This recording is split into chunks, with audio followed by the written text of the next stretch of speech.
Hello friends, വിഹാൻസ് വേൾഡിൻ്റെ പുതിയൊരു വീഡിയോയിലേക്ക് എല്ലാവർക്കും സ്വാഗതം. ഇന്ന് ഞാൻ എൻ്റെ മുടി കൊഴിച്ചിലിന് ഒരു ടിപ്പും കൊണ്ടാണ് വന്നിരിക്കുന്നത്. എല്ലാവരും യൂസ് ചെയ്ത് കാണുമ്പം ഒരു ഇൻട്രസ്റ്റ്, അങ്ങനെ നമുക്ക് യൂസ് ചെയ്യാം. അപ്പം ഇത് കണ്ടില്ല, എൻ്റെ മുടി നല്ലപോലെ കൊഴിയുന്നുണ്ട്. ജസ്റ്റ് ഒന്ന് പിടിച്ചപ്പോൾ വന്ന മുടിയാണിത് കേട്ടോ. അപ്പം നമ്മുടെ പ്രോഡക്റ്റ് ഇതാണ്, ആബ്സ് ഗുഡ്നെസ്സിൻ്റെ റോസ്മേരി വാട്ടർ. ഞാനിത് പർപ്പിളിൽ നിന്നാണ് കേട്ടോ വാങ്ങിയിരിക്കുന്നത്. അപ്പം പർപ്പിളിൽ ഇതിന് 198 രൂപയാണ്, Rosemary water for thick hair. അപ്പോൾ ഇതിൽ ഈ ഓണും ഓഫും ബട്ടണൊക്കെ ഉണ്ട് കേട്ടോ. അപ്പം ഈ ഓൺ ബട്ടൺ പ്രസ് ചെയ്യുമ്പോഴാണ് ആ സ്പ്രേയർ വർക്കാവുന്നത്.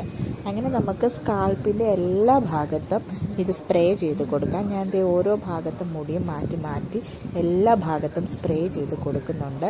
ഇത് ആക്ച്വലി ഇത് എങ്ങനെയാണ് യൂസ് ചെയ്യേണ്ടത് എന്ന് എനിക്കറിയില്ല. ഞാൻ ഇപ്പോൾ യൂസ് ചെയ്തുകൊണ്ടിരിക്കുന്നത് രാത്രി സ്കാൽപ്പിൽ അപ്ലൈ ചെയ്തിട്ട് മുടി കെട്ടി വെച്ച് ഉറങ്ങും. അതിനുശേഷം രാവിലെ എണീറ്റ് മുടി വാഷ് ചെയ്യും. അങ്ങനെയാണ് ഞാൻ ചെയ്തുകൊണ്ടിരിക്കുന്നത്. അങ്ങനെ തന്നെയാണോ എന്ന് എനിക്കറിയില്ല. ഇത് അപ്ലൈ ചെയ്തതിന് ശേഷം ഞാൻ നല്ലപോലെ മസാജ് ചെയ്യാറുണ്ട്. ഞാൻ യൂഷ്വലി തന്നെ ഹെയർ മസാജ് ചെയ്യാറുണ്ട്, ഓയിൽ വെച്ച് ചെയ്യാറുള്ളതാണ്. ഇപ്പം ഇത് വെച്ച് ഹെയർ മസാജ് ചെയ്ത് ഞാൻ കെട്ടി വെച്ച് ഉറങ്ങാറാണ് പതിവ്. എൻ്റെ മുടിക്ക് നല്ല ഉള്ളുണ്ടായിരുന്നു. അപ്പം ഈ ഉള്ളെല്ലാം പോയി.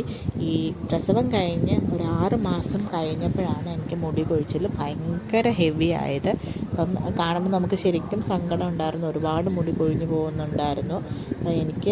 ഞാൻ ഹെയറിൽ ഒരുപാട് അങ്ങനെ കെയർ ചെയ്യുന്ന ഒരാളൊന്നും അല്ല. അപ്പം നമ്മളിത് അപ്ലൈ ചെയ്ത് കെട്ടി വെച്ചു. അപ്പോൾ ഇതിൻ്റെ റിവ്യൂ ആയിട്ട് അടുത്ത വീഡിയോയിൽ കാണാം.